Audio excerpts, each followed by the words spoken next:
The orphanage sat at the very edge of the village, where the cobblestone streets gave way to muddy paths and then to the wild, silent woods. It was a place of grays and browns, where the wind always seemed to whistle a colder tune. Here, in a corner of the drafty girls' dormitory, lived a little girl. She was 9 years old, with hair the color of pale straw and eyes that were a startling clear blue. She was so quiet that most of the staff forgot her name, and the other children simply called her the Mouse. Her silence wasn't chosen. It was a shell she had crawled into after the world had taken everything from her. She didn't remember much, just the feeling of warmth and a song hummed softly. Now the warmth was gone, and the song was a ghost in her mind. She moved through the days like a shadow, completing her chores, eating her thin porridge, and always watching. She watched the birds outside the window, the old cat that prowled the kitchen, the way the light changed on the floorboards. It was in these creatures she found a language she understood, one without the harsh words and pinching fingers of the people around her. The headmaster, a man with a belly that strained his buttons and a heart that had long ago grown cold, saw her as a puzzle he couldn't be bothered to solve. Her file simply said, Alara, and beneath that, unresponsive. He thought her simple, maybe slow. It was easier that way. Turning a blind eye meant less work. This blind eye was a permission slip for the older children, especially a boy named Grigor. Grigor was 12, big for his age, with a mean streak as wide as the river. He ruled the orphanage's muddy yard with his fists and a sneer. He and his followers, 2 brothers who copied his every move, found their greatest amusement in tormenting the quiet girl. They would steal her bread, trip her as she carried firewood, and call her names that echoed in the empty spaces of the yard. Why don't you cry, Mouse? Grigor would taunt, pushing her small shoulders. Squeak for us, squeak! But the girl would just look past him, her blue eyes focused on a sparrow perched on the fence behind his head. This infuriated him more than any tears ever could. Her calm was a wall he couldn't break down. He started to believe there was something wrong with her, something unnatural. His bullying shifted from casual cruelty to a mission. He wanted to scare her, to break that strange peace, to make her scream like a normal person would. The opportunity presented itself as a story, a whispered legend among the village boys. Beyond the last line of pine trees, in the old forester's compound that had been empty for years, there was a pen. And in that pen, it was said, lived wolves. Not storybook wolves, but real ones. They had been caught as pups, someone said, for their pelts, but then the forester left and just left them there. The boys would dare each other to run to the fence, touch the rusty iron, and run back before the monsters got them. For Grigor, it was the perfect idea. It wasn't just about stealing bread anymore. This would be the ultimate test, the thing that would finally crack her. He painted a picture for the brothers, his voice low and excited. We'll take her there. We'll show her the beasts. We'll make her see what real fear is. Maybe then she learned to be afraid of us, too. The girl, of course, knew nothing of the plan. That afternoon, she was in the kitchen garden, carefully watching a ladybug crawl across a leaf. She didn't hear them approach until their shadows fell over her. Before she could even look up, rough hands grabbed her.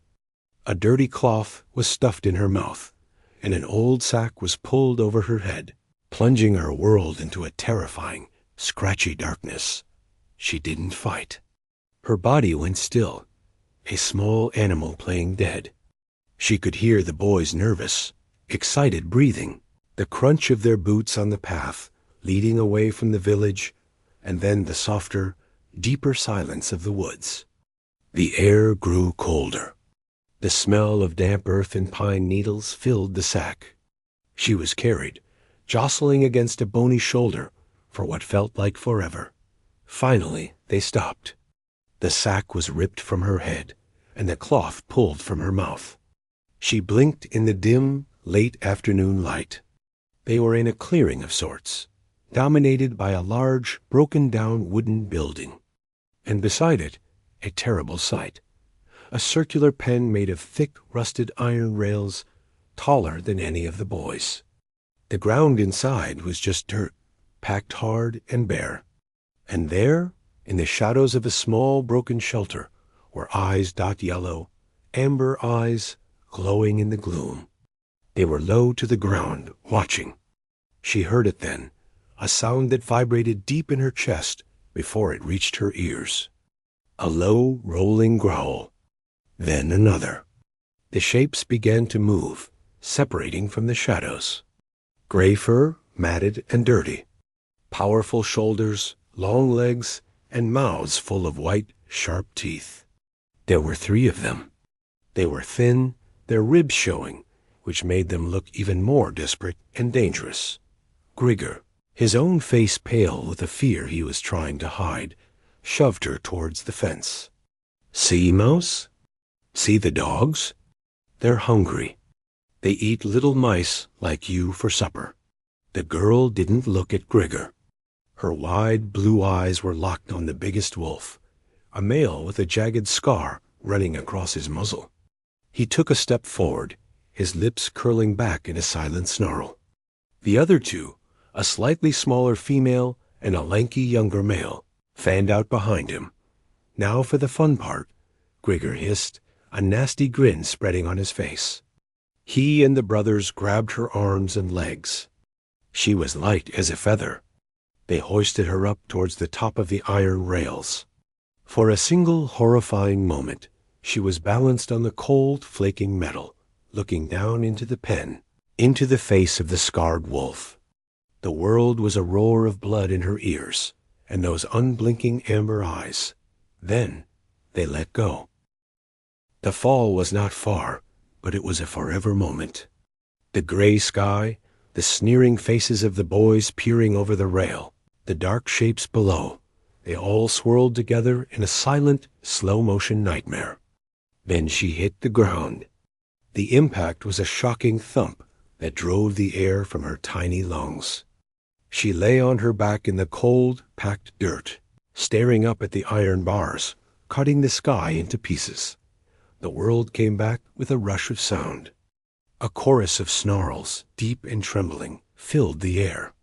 The smell was overpowering, a wild, sharp scent of animal, of wet fur, and of something old and fearful. From the corner of her eye, she saw the shapes circling.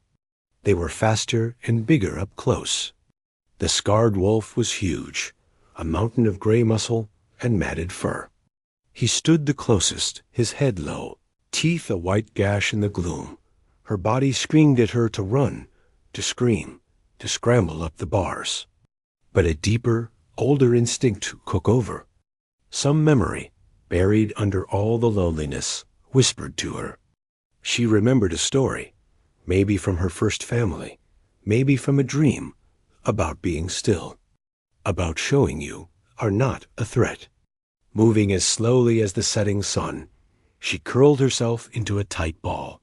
She drew her knees to her chest, tucked her head down, and wrapped her thin arms around her legs. She made herself small as she had always felt. She closed her eyes, shutting out the terrifying sight. Now there was only the sound of the growls and the smell. She could hear the soft crunch of paws on dirt, circling, coming closer. A hot puff of air hit the back of her neck.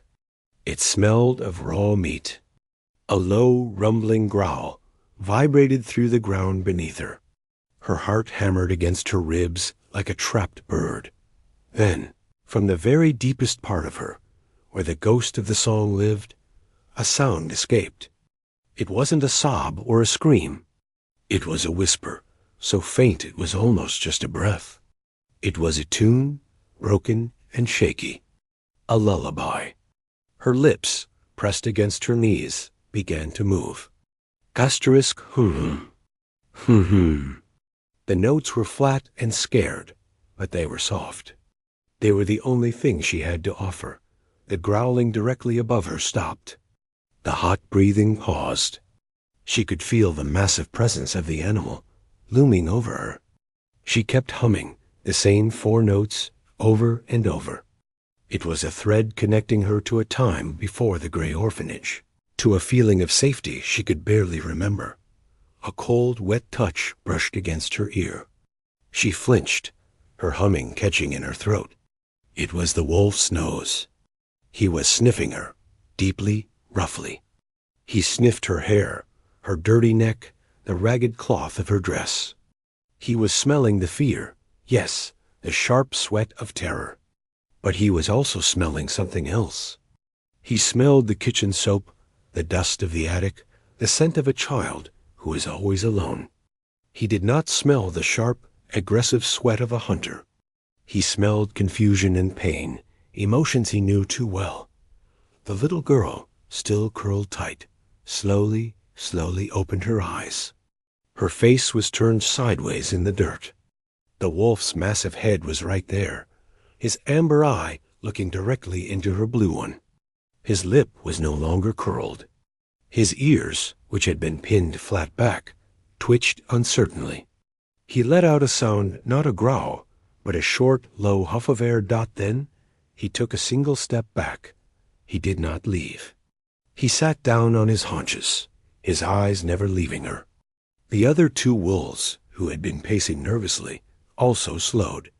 The younger male let out a confused whine. The female, thinner with a ragged coat, tilted her head and watched. The standoff lasted for minutes that felt like hours. The girl uncurled, just a little, just enough to breathe properly. She was shaking uncontrollably. She kept humming, the sound now a thin, steady stream in the quiet pen. The big wolf watched her.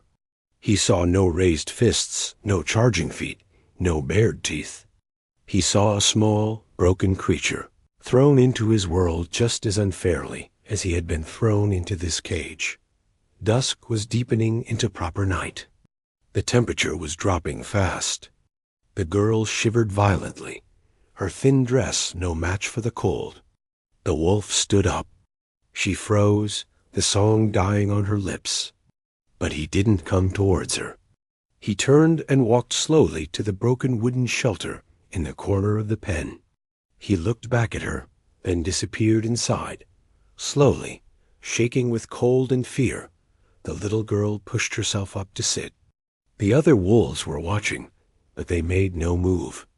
The message from their leader was clear. Gathering every ounce of courage she had, she began to crawl. She moved an inch, then stopped. The female wolf grunted, but stayed still. The girl crawled another inch towards the shelter. It was the longest journey of her life. Finally, she reached the opening. Inside, it was dark and smelled even more strongly of wolf. But it was out of the wind. In the deepest corner, she could see the gray bulk of the scarred wolf, lying down. He was facing the opening, his eyes glowing in the dark. She curled up in the opposite corner, as far from him as the small space would allow. She pulled her knees back to her chest, trying to hold in any warmth. A soft whimper escaped her, the first true sound of her own fear and misery she had allowed herself. Outside, she heard the scuffling of the other 2 wolves coming into the shelter. They settled near their leader. The space, though tense, was now full of the sound of breathing, the deep, slow breaths of the wolves, and the quick, frightened little breaths of the girl. The night grew black and biting cold. The girl's shivering became so violent her teeth chattered. She was lost, alone, and sure she would not see the morning. Then she felt a movement. The thin female wolf got up, stretched, and walked over to her. The girl stiffened, squeezing her eyes shut. But the wolf didn't bite. She simply circled twice, a heavy, warm weight, and then lay down right against the girl's back, curling around her. The sudden, solid warmth was a shock. It was the first real, living warmth the girl had felt in years. It seeped through her thin dress, a barrier against the cold ground and the colder night air. The wolf's body rose and fell with her breathing. It was alive. It was sharing its heat. Tears, hot and silent, finally spilled from the girl's eyes and into the dirt. She didn't move. She lay there, wrapped in the unexpected shelter of the creature's body, listening to the peaceful breathing of the pack around her. Outside the pen, the world of people had forgotten her.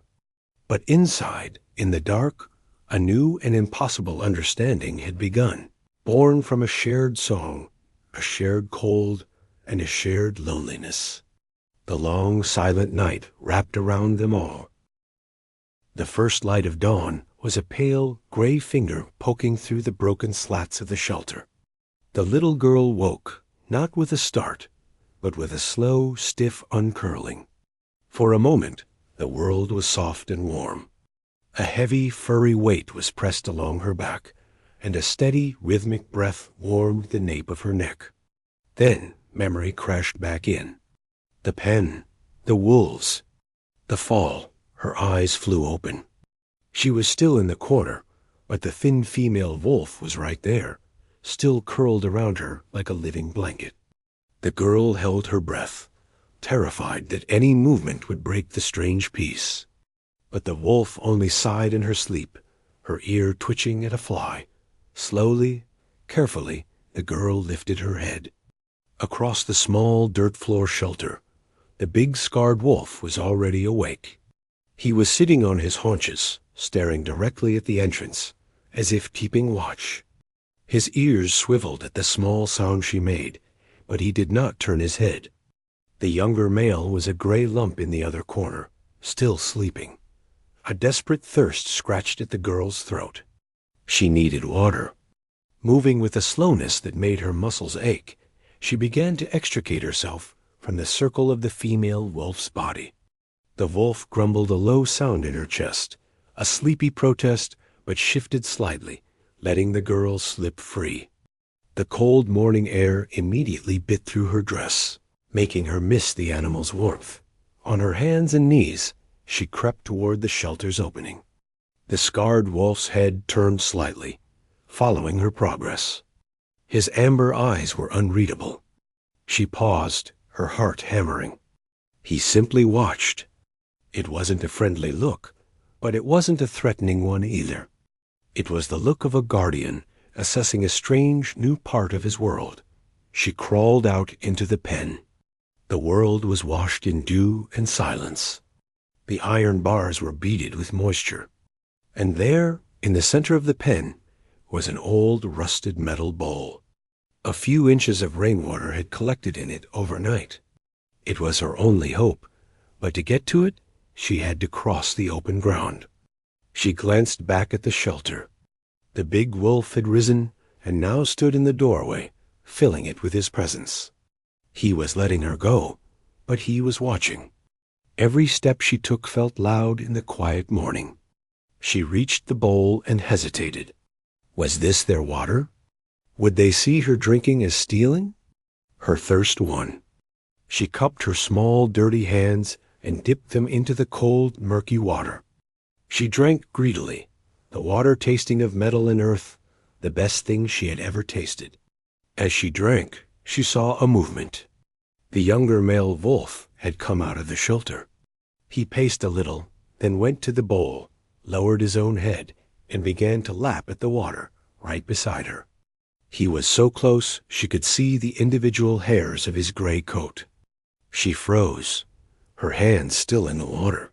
He ignored her completely, drank his fill, and then wandered off to sniff at the base of the fence.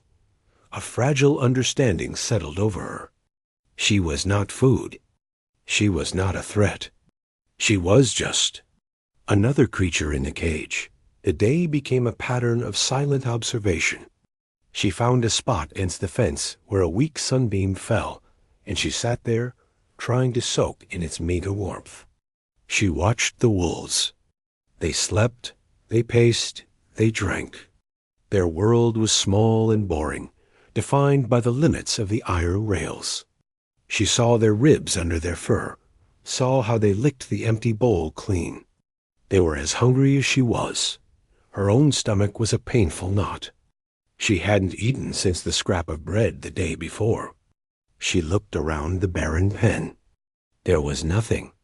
No grass, no weeds, just dirt and a few old, chewed bones that made her shiver to look at. The big wolf seemed to be the one who decided things. When he walked to a certain spot and lay down, the others would relax. When he stood alert by the fence, they would all become tense, ears pricked toward the woods. The girls started to copy them. When he was calm, she felt a little safer. When he was tense, fear would creep back into her heart. As the sun climbed, a new desperation took hold. She couldn't just sit and wait. She had to let someone know she was here. Her eyes scanned the pen and landed on the old forester's building. One of its windows was shattered. An idea, fragile as a spiderweb, began to form. She waited until the wolves were dozing in the midday sun. Then she crawled on her belly, not walking, moving like a cautious animal herself, toward the broken window. She reached up and felt along the splintered frame. Her fingers closed around a piece of glass, a triangular shard about the size of her palm. It was dirty and cloudy, but one edge caught the sun and threw a tiny, brilliant spot of light on the ground. A mirror. A way to signal. Clutching her prize, she scurried back to her sunbeam. She held the glass, angling it carefully. A diamond of light danced on the dirt. Then she tilted it upward. The spot of light jumped, soaring up the iron bars and disappearing into the bright sky. Her heart leapt with it. If she could just get it to go higher, over the trees, maybe someone would see. For hours she practiced. She found that if she climbed onto a slightly raised bit of earth near the fence, she could angle the light further. The wolves watched her with mild curiosity. The younger male came over once, sniffed the glass in her hand, and then lost interest when it didn't smell like food. The girl's arms grew tired, but she didn't stop. This tiny, dancing light was her only voice. She would aim it toward where she thought the village was, sweeping it back and forth in what she hoped was a pattern that screamed help. As evening drew in, bringing the cold with it, her hope began to fade. The light was so small. The woods were so big. Who would see it? The crushing weight of her situation settled on her small shoulders. She was hungry, she was cold, and she was trapped with animals who could change their minds at any moment. She curled up in her usual corner of the shelter as darkness fell. The female wolf came and lay against her again, without hesitation, sharing her warmth. The girl buried her face in the coarse, smelly fur, and for the first time, it didn't feel strange. It felt like the only real thing in the world.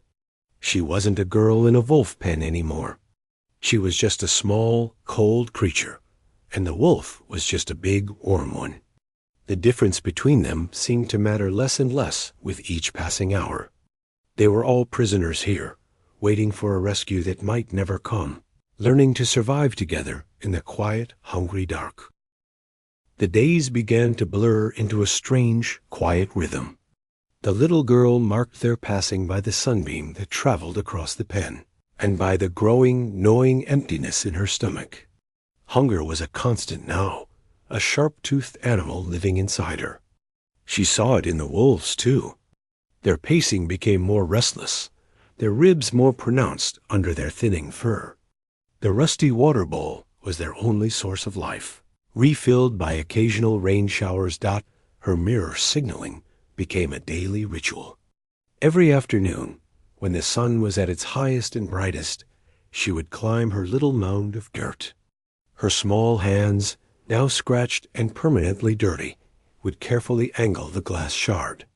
A brilliant spot of light would shoot from the pen, dancing over the rusted bars, flickering through the dense pine branches. She would move it in slow arcs, praying to anyone, to anything, that might be looking from the distant mountain ridges. It felt like whispering into a hurricane. Most days, the only answer was the sigh of the wind, not her relationship with the wolves, settled into a wordless truce. The big scarred male, the leader, she thought of as Gray. He was always watching, always aware. He decided when it was time to be alert and when it was safe to rest. She learned to read the tension in his shoulders, the set of his ears. She started to follow his lead, staying still when he was still, feeling a flicker of fear when he stared too long into the woods. The thin female who slept against her each night had a gentler look in her eyes. The girl started calling her mother, not out loud, but in her quiet heart. This wolf was the one who shared her warmth without question, who sometimes licked roughly at a dirty cut on the girl's arm, her tongue surprisingly soft. The younger male was all nervous energy.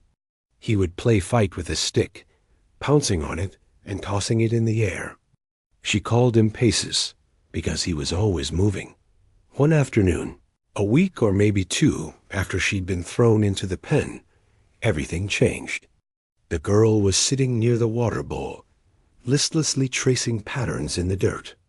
Gray was at the far side of the enclosure, his nose pressed against a gap where the earth had eroded under the fence. He was digging slowly, methodically, with his powerful front paws. Dirt flew behind him. Paces trotted over, excited by the activity, and started digging too. Mother watched from the shelter, her tail giving a single slow wag. The girl crawled closer, curious. Gray paused, looking at her. He huffed, then went back to work. He wasn't trying to escape. The iron rails went deep. He was digging for something. Suddenly, Gray's digging became more frantic. He lowered his head into the shallow hole, and when he pulled it back, he had a fat, wriggling earthworm in his jaws. He swallowed it in one gulp. The girl's stomach cramped with a fresh wave of hunger. Paces yipped and dug faster, finding a worm of his own. It was food. Real, living food. The girl stared, a mixture of revulsion and desperate need churning inside her. Gray found another, then another. He didn't growl at the others. This was a shared hunt. Driven by a hunger greater than her fear, the girl moved to a fresh patch of damp earth near the digging. She had no claws, only her small fingers. She began to scrape at the dirt, her nails filling with soil. It was slow, hard work. She saw a pink, squirming end, and before she could think, she grabbed it. The worm felt cold and slippery in her hand. She almost dropped it in disgust. She looked at the worm. She looked at Gray, who was watching her while chewing. This was the world now. This was survival. Closing her eyes tight, she put the worm in her mouth and swallowed. It was awful, a gritty, awful feeling sliding down her throat. But a moment later, a tiny spark of energy, a little fight against the hunger, warmed her belly. She dug again. And again. She didn't find many, and each one was a battle, but she found a few. The wolves accepted her into their meager hunt. They didn't share their worms, but they didn't stop her from finding her own. It was the first meal she'd had in days. That night, curled against Mother's side, the girl felt different. She wasn't just a visitor in their cage anymore. She was surviving like them. She was part of the effort to live. A strange, sad belonging wrapped around her. These animals, hungry and trapped, were her pack. They had given her warmth, shown her how to find food, and offered a protection that was silent but real. The people in the village, the headmaster, the bullies, they had thrown her away. The wolves had not. The next morning, a new sound shattered their fragile routine. The crunch of footsteps on the forest path. Human footsteps. All three wolves shot to their feet, lips pulling back in silent snarls. Gray positioned himself between the girl and the front of the pen, a low, continuous growl rumbling from his chest. The girl's heart leapt, a wild, hopeful leap. Asterisk, someone was here. She scrambled to her feet, ready to run to the bars, to scream for help. Then she saw who it was, Grigor and the two brothers. They stood outside the fence, their faces pale and staring. They hadn't come to rescue her. They had come back to see their handiwork. "Look," Grigor whispered, his voice full of a horrified awe. "She's still alive." The brothers just gaped. The girl stood frozen, Gray's solid body pressed against her legs, holding her back. The hope that had flared so brightly turned into a block of ice in her chest. Grigor's fear slowly melted into something uglier, something angrier. Her being alive was an insult to him.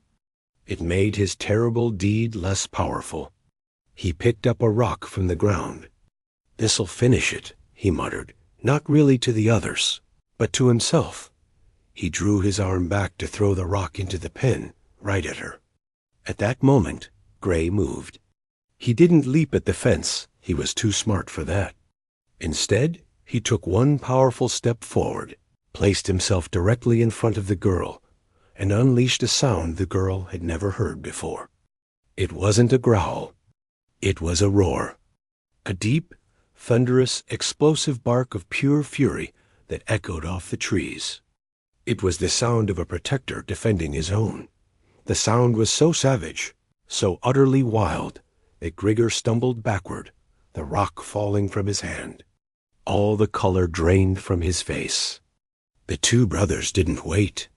They turned and fled, crashing back through the undergrowth.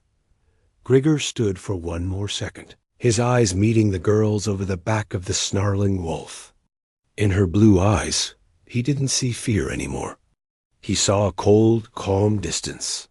He saw the woods and the wild and a wolf's fury staring back at him.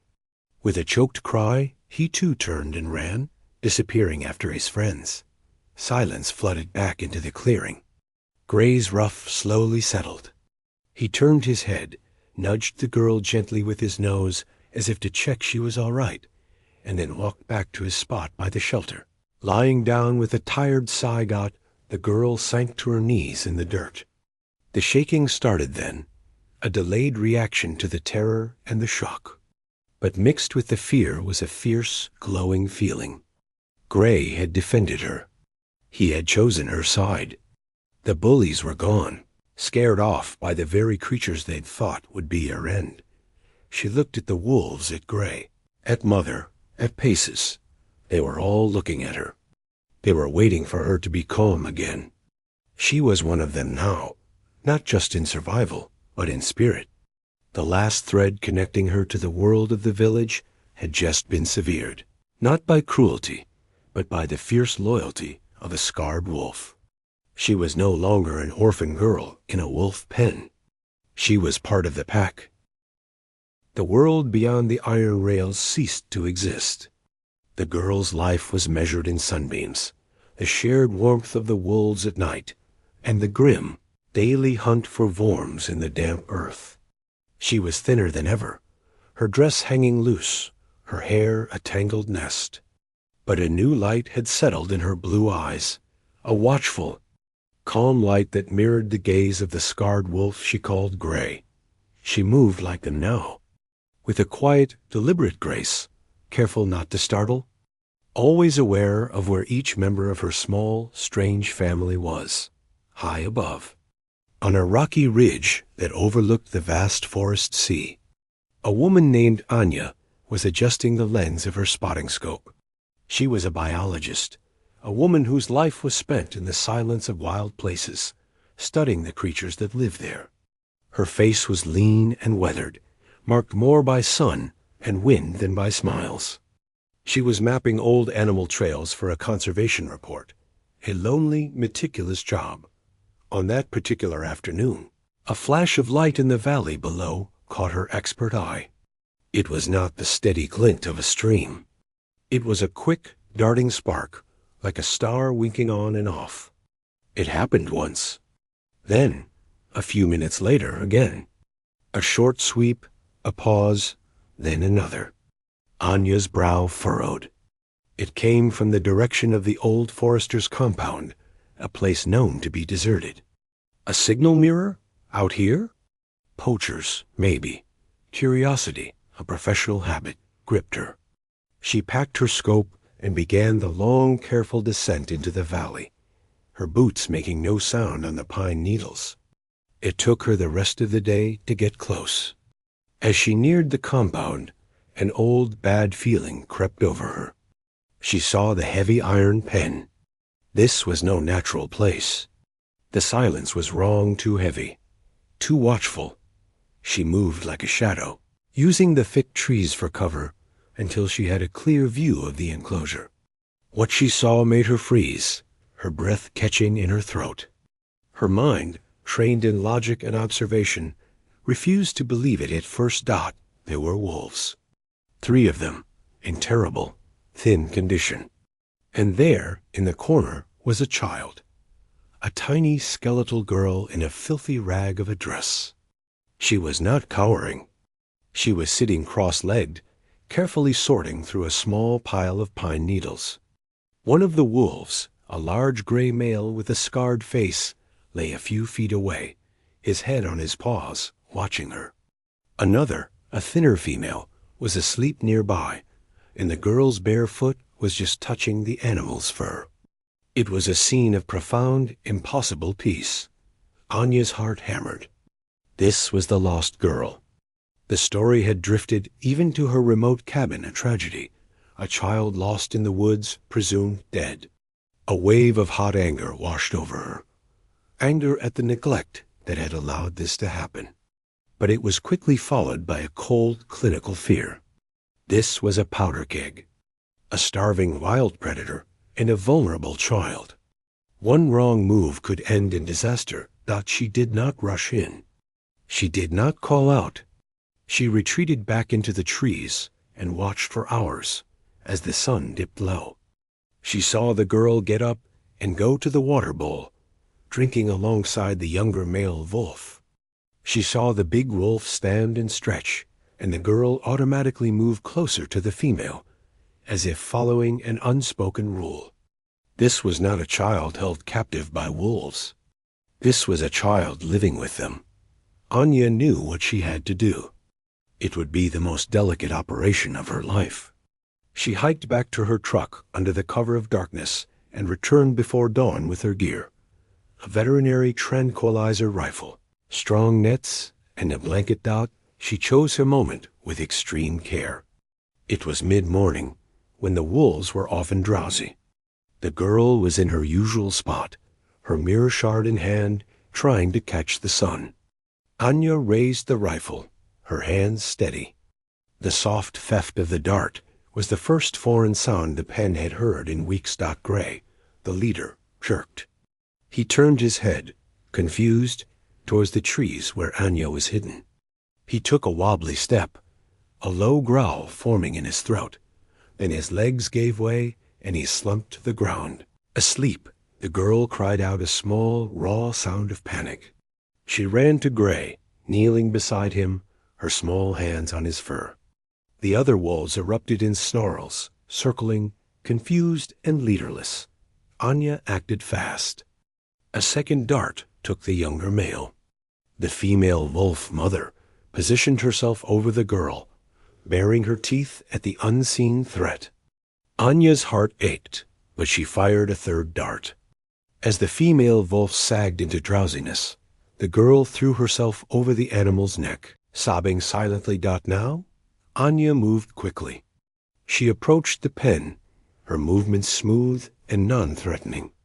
She unlocked a gate that hadn't been opened in years. The girl looked up, her face a mask of dirt and tears, her eyes wide with a feral terror. She clung to the sleeping wolf. "It's all right," Anya said, her voice low and soft, the voice she used for spooked deer. "I'm not going to hurt them. See? They're just sleeping. I'm here to help you. To help all of you." The girl stared, understanding nothing of the words, but perhaps everything of the tone. Anya slowly unfolded the soft blanket. She did not grab. She waited. The girl, Looking from the sleeping wolves to this strange, calm woman faced an impossible choice. Her pack was down. The world was crashing back in. With a shuddering breath that seemed to come from her very toes, the girl slowly, painfully, let go of the wolf's fur. She took one step towards Anya, then another. Anya wrapped the blanket gently around the trembling, tiny shoulders and lifted her. The girl was as light as a bird. She didn't fight. She buried her face in the blanket and went utterly still. Anya carried her out of the pen, away from the only family she had left. She secured the gate, leaving the wolves to sleep safely until she could return with proper help for them. The world that greeted the girl was a blur of shocking sensations. The rumble of a truck engine, the feel of a clean cloth on her skin, the taste of warm, sweet broth spooned into her mouth. She was in a small, warm cabin. A woman with quiet eyes and gentle hands cared for her, never forcing, always waiting. Authorities were called. The story exploded, a shocking tale of survival and neglect. The headmaster was removed. The bullies and their families faced the crushing weight of the law and the world's outrage. But the girl said nothing. She answered no questions. She just stared with those old blue eyes. Her only reactions were to the wolves. When Anya showed her pictures from the wildlife sanctuary where Gray, Mother, and Paces had been taken, a vast, natural space where they would be fed and cared for, but never caged again, the girl would touch the photo of the scarred gray wolf, and a single tear would trace a clean path down her cheek. Anya, who had never wanted a child, who loved only the wild, found she could not let this wild child go. The adoption was quiet, simple. They moved to a house at the forest's edge. The girl doesn't speak much, even now. But she is learning. She helps Anya in the garden, and she goes to a small, understanding school. Some nights, when the wind is right, it carries a distant, haunting sound from the deep wilderness, the song of a wolf pack, free and far away. When she hears it, the girl will walk to the porch and stand very still, listening. Anya will watch her from the window. Then the girl will come back inside, her face peaceful. She will climb into her safe, warm bed, and sometimes, just as she's drifting off, a soft, tuneless hum will escape her lips. It is a lullaby for a scarred wolf under a wild moon, a song for a mother who shared her warmth, a melody that bridges two worlds, forever a part of her soul.